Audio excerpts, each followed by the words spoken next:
So what we are looking at here is a guitar rig container within a split mix. And this opens up a lot of very cool sound design possibilities. It's basically a macro system where we can assign these macros to whatever we want. You can see that if we unfold the container, there's a bunch of stuff in there. So it's a nice way to organize it and map the most important parameters. So just to give you a quick listen, we're going to make something like this from scratch, but just threw this one together quickly to give you an idea of what you can do with it. So this is our dry sound. Just a very basic saw wave from Faceplant, and we can then listen to the guitar rig version.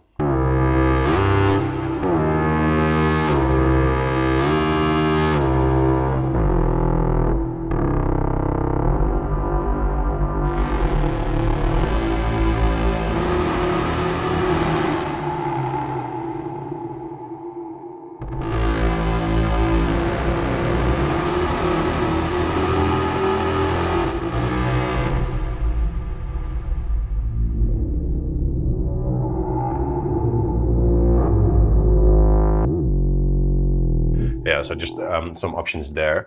So let's do something like this from scratch. We're gonna remove this one, and I'm just gonna throw in a bunch of fairly random effects. We can try phases, for example, and we can, let's see, we have some modifiers here. Maybe let's go with a pitch pedal.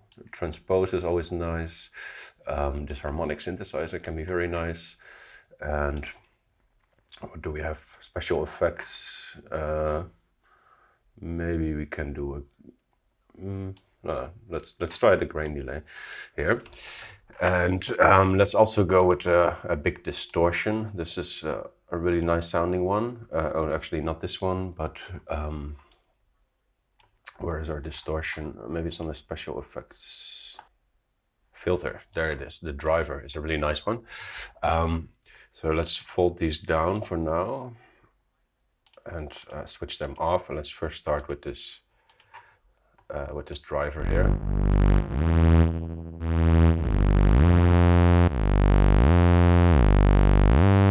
So this actually has a built-in oscillator, and with this we can do sort of amplitude modulation, which is what the AM stands for.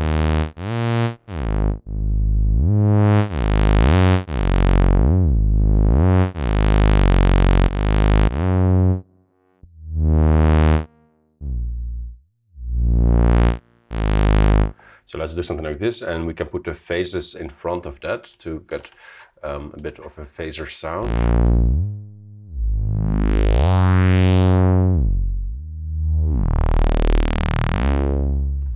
Can make it a little bit slower. Then we can try our harmonic synthesizer. So this will try to recognize the pitch that you're playing, and then it will add a wave to that. So if you're playing guitar, for example, this can make your guitar sound more synthetic. We already have a synth, but that doesn't stop us.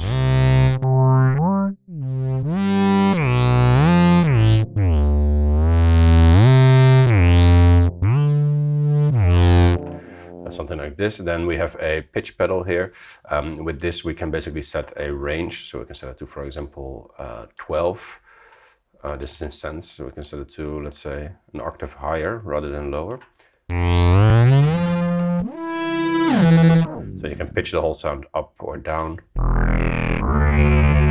With this you could actually make melodies. So one thing that we haven't talked about a lot are these modifiers. If you take a step sequencer here, for example, you put it just below that. Actually, let me take the analog sequencer and then reset these steps. With this, we can we could automate the pitch there. So you could set it up here to the max, and then you can see it going up and down.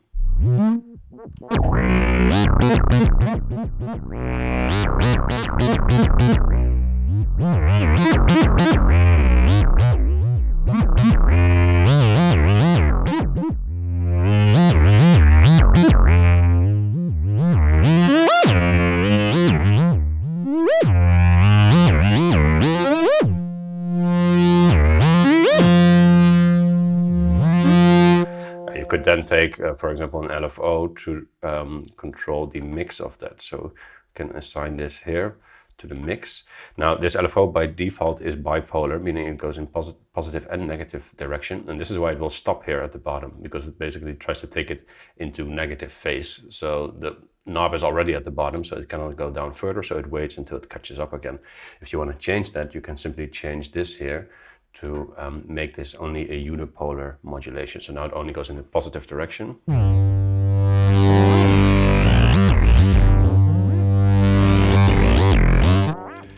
Now here we have a transpose stretch, which is an interesting one because it can stretch the sound as soon as you press that button. So let's listen to that.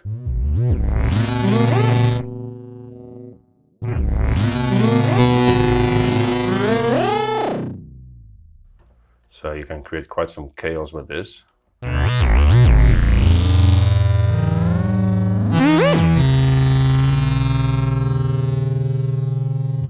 Alright, so we have that, and we can go to, let's see, what else did we throw in there? We have a grain delay here.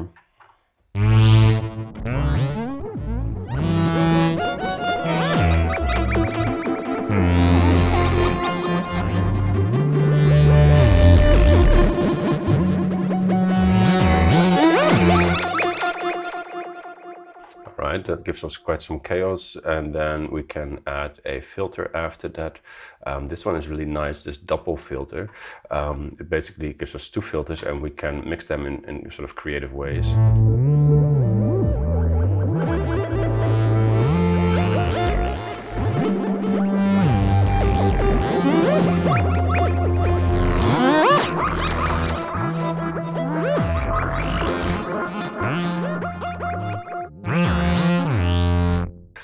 And let's end with a big reverb here. Raum is very nice sounding. Reflector is really nice if you want realistic. This is an impulse response reverb, so we have like real modeled studios.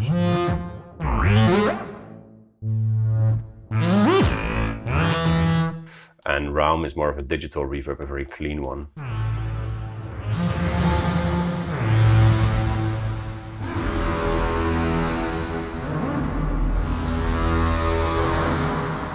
Now, if you want to change the range of these things, these modulators, you can click this little thingy here, and then you actually see the assignments. Here we have the pitch pedal max shift, and here we have the pitch pedal, the mix itself. So we can try to set this max shift a little bit to a more subtle value.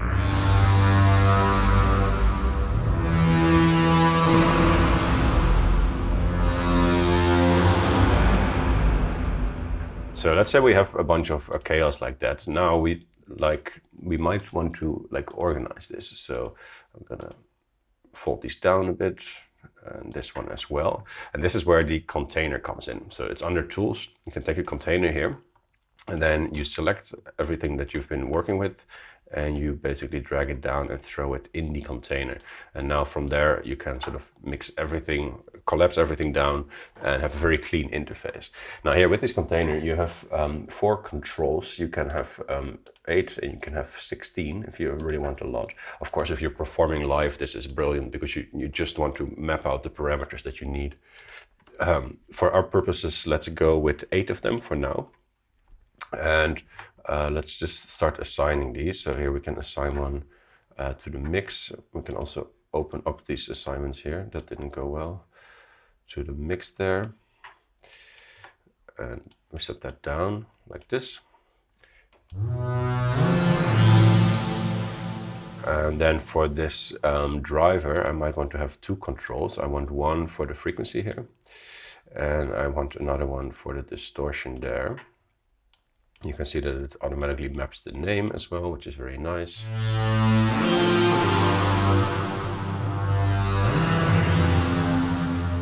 All right. Then we have our harmonic synthesizer.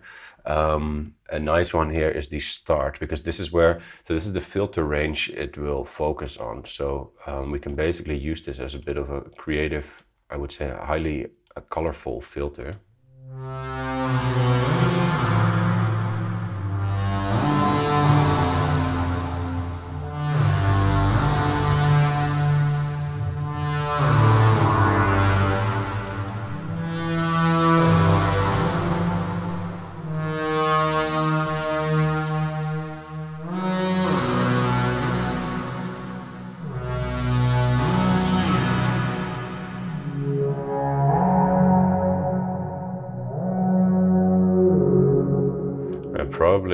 want to map the stop there, not the start. So we can unassign this like so, and take it to this parameter.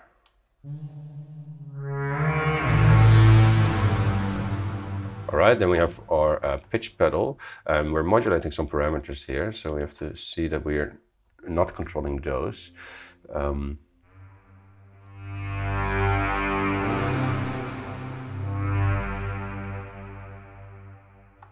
So we're doing that with the analog. I see, looks like I accidentally removed the assignment there. So let's set this up here.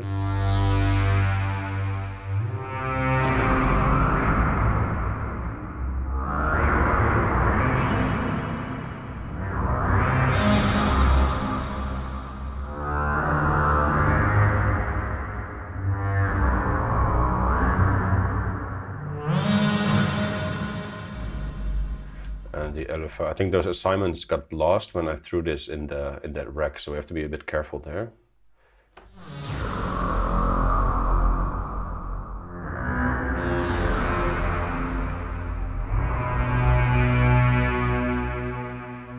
For this group, we can simply assign the pitch there, because this is also sort of a dry-wet control.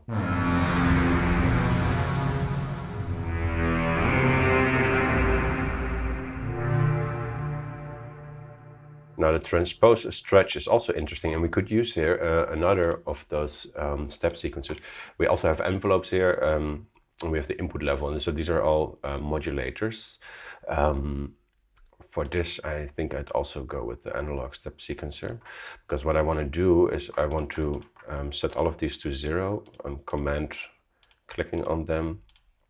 It's probably a good idea to save this as a preset, and then I will assign that to the stretch itself. So I'm assigning it to the button, so that if these values go up here towards the end, it starts to stretch the sound. We set that a little bit faster, and you can see that blue value there.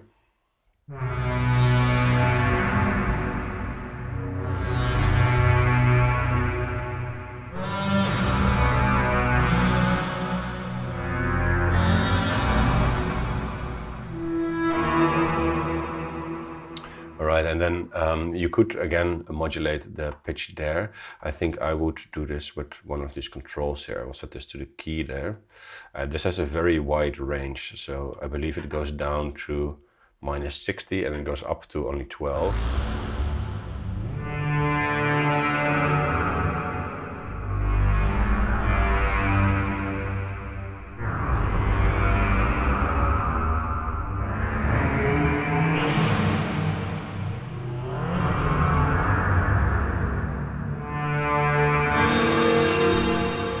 This will give you those very nasty artifacts there. We could also take a Mulholland Drive after this. And just to make it clear, we put that below the sequencer.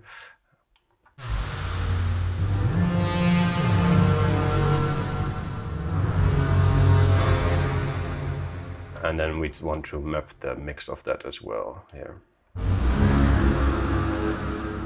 Right now it's just named mix, so we can rename this Mulholland Drive. Now we might also want to say that we manually want to be able to press this stretch button. So what you can do is you can actually right click on a control and you can say toggle to button. And now this becomes a button which we can assign to things that are buttons.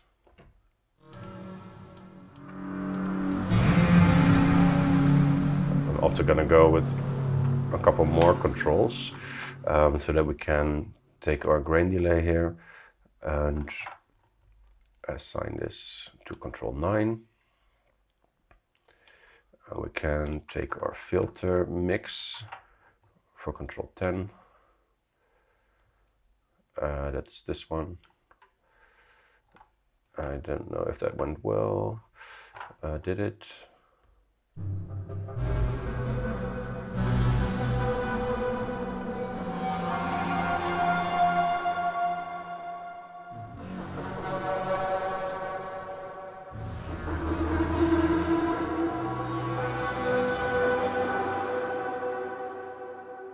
Alright, and then finally we do want to be able to control the reverb here. So that would be the mix as well. that one. So then this would be grain delay, and this would be ROM.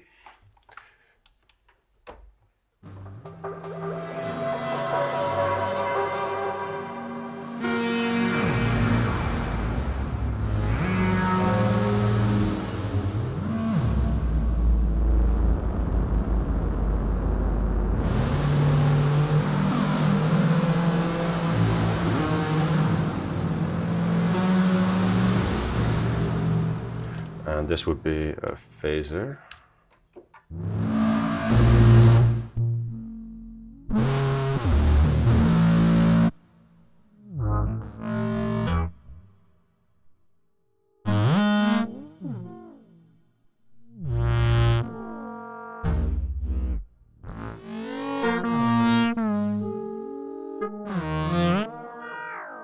So as you can see, you can get many different tones out of this. And now if you collapse this whole thing, you could then take one more split mix and throw the whole thing in there. And then you can go between dry on the right and the affected version.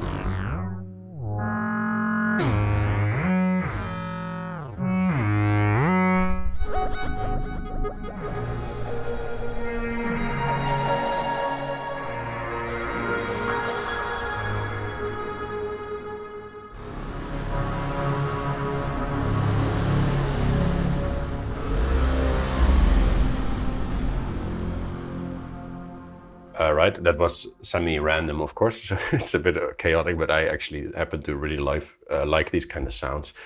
If you want to make that more usable, what you can do is take this loop machine and you can actually record into this so that you can create samples out of this, which you can then store right away. So yeah, great playground here for experimentation. That's what I wanted to show you today. Thank you for watching, and I will see you in the next video.